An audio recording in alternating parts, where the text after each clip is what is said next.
Welcome back to our work with polynomials. So before we've classified polynomials, we've added, we've subtracted. So what's next? Well, we're going to multiply. And I have another flip chart for multiplying polynomials. What we're going to do is just cut this one right down the dashed line and pause the video while you do that. Now that you have this separated, you're going to flip them over, and we're going to match it up so that the very bottom says binomial times binomial, and just above that is monomial times polynomial. Now we're going to flip down, so we still have those margins, and that should be our flip chart. So monomial times monomial, monomial times polynomial, binomial times binomial. That was a mouthful. So now that you have this flip chart, you can put two staples right here so we can start flipping it up and it doesn't come apart. And we'll start with monomial times monomial. So we're going to flip this up.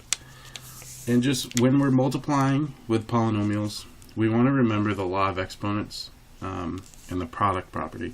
So that means when I multiply two variables with the same base, so a to the m times a to the n, we add the exponents together.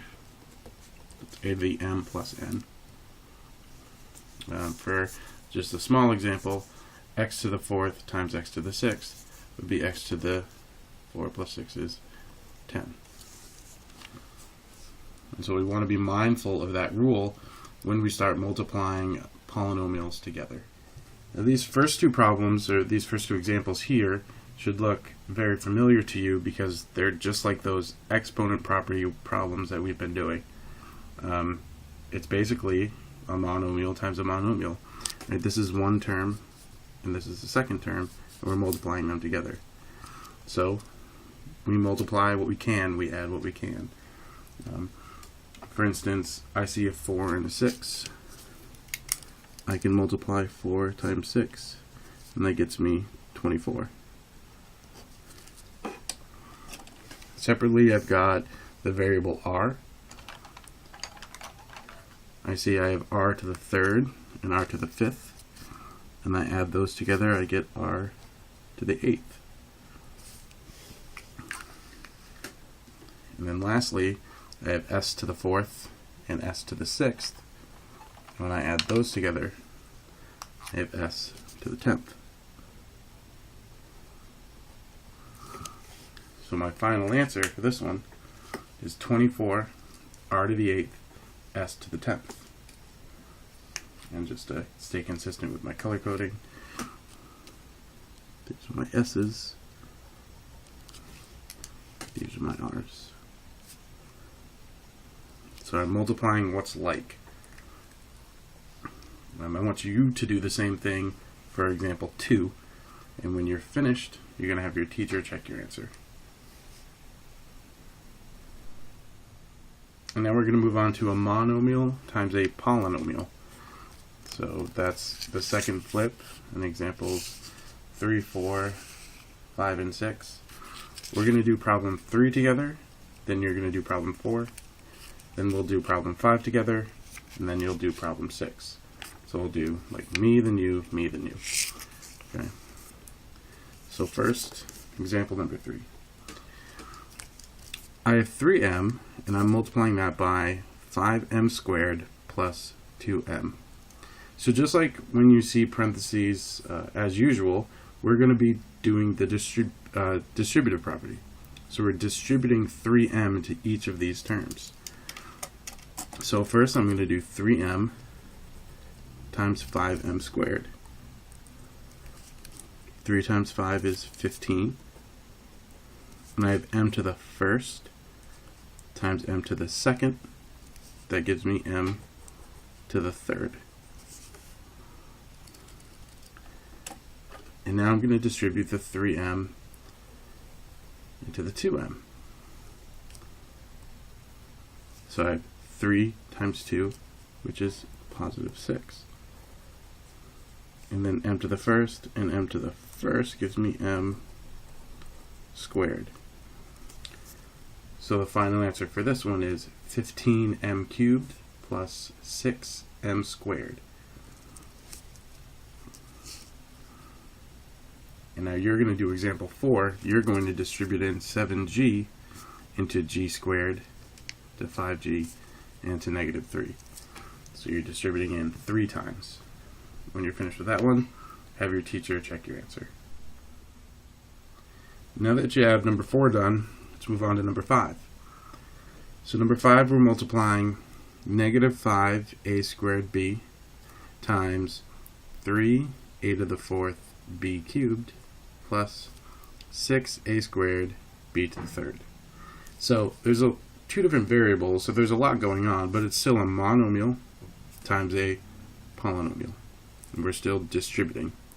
But we're distributing this big kind of collection of variables. So first we're going to distribute the negative 5a squared b into the 3a to the 4th b cubed. So negative 5 times 3 is negative 15. A squared times a to the 4th is a to the 6th. And b times b to the 3rd is b to the 4th. And then separately, I'm going to distribute that large monomial into my other term, 6a squared b cubed. So I've got negative 5 times a positive 6, that's negative 30. A squared times a squared gives me a to the 4th. And b times b to the 3rd is b to the 4th. And there's my result after multiplying the monomial times the polynomial. You'll notice that I can't add these two together because while the b to the 4th are the same, this says a to the 4th and this says a to the 6th. They are in fact different. Right? Like terms have to have the same variables and the same exponents. So these ones do not have the same exponents. So you're going to do number 6 on your own. You're distributing in the negative 5y cubed into the y squared, the positive 6y, and the negative 8. Once you finish number 6, have your teacher check your answer, and you're ready to move on. The last part of our flip chart is binomial times binomial. And this is, for the most part, for the rest of this unit, the most popular type of problem you're going to see is working with a binomial times a binomial. And so what we're going to be doing is we're going to multiply these two together. Now, you may remember that there was an exceeding expectations problem that looked similar to this, and I said we're using double distribution, and that's true. We are going to use double distribution, but there's kind of a nice mnemonic device that tells us how to multiply these 4 terms together.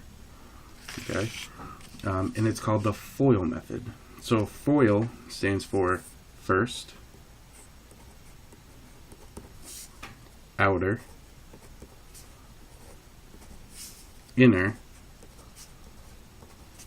and last. So first, outer, inner, last. And it's a way to tell us what terms we're multiplying in what order. So I actually went backwards and color-coded this one so you can see the difference between the first, the outer, the inner, and the last. And I think it's going to be really helpful. So these are two binomials, for example, that we're going to be multiplying together. Using this mnemonic device, we're going to first multiply the first terms together. So that's the y and the y. Those are the first terms. Y times y gives me y to the second. So those are my first terms. called first because they're first in each of their binomials. Then I multiply the outer terms. Those are the terms on the outside, so the y and then negative 5. Y times negative 5 is negative 5y. Next, I multiply the inside or the inner terms. That's positive 3 times positive y, which gives me positive 3y. And lastly, I multiply the last terms. That's 3 and 5. 3 times negative 5 is negative 15. Now, if you do it in this order, you'll be able to add the middle terms together, most likely. Okay, so now we have y squared, and when we combine like terms, we have negative 5y and positive 3y, which makes negative 2y, and then minus 15. So there is your first, your outer, your inner, okay, that's an I, and your last. So now that I gave you that extra example underneath the FOIL, where we got y squared minus 2y minus 15, you're going to do example 7 on your own, and then I'm going to do example 8, and then you'll do example 9. When you're done, have your teacher check your answer, and then you can come back and we'll do number 8 together. So for number 8, we're still going to follow the FOIL method. We're going to first multiply the first terms. That's 3a times a, which gives me 3a squared. Right? That's my first terms. 3a times a. My outside terms, 3a times negative 2b. So I can multiply the 3 and the negative 2, which gives me negative 6. And then I just have an a and a b. And now I multiply the inside terms. b times a is just ab again. And I wrote ab just because this is also ab. Okay, so I can kind of match them up. Doesn't matter which way you write them, but if you keep it consistent, then you'll be able to see the pattern and what you can add together easier. So FOI, and now L for last. B times negative 2b is negative 2b squared. And I can combine like terms. Those are the terms in the middle. So my final answer is 3a squared and minus 5ab minus 2b squared.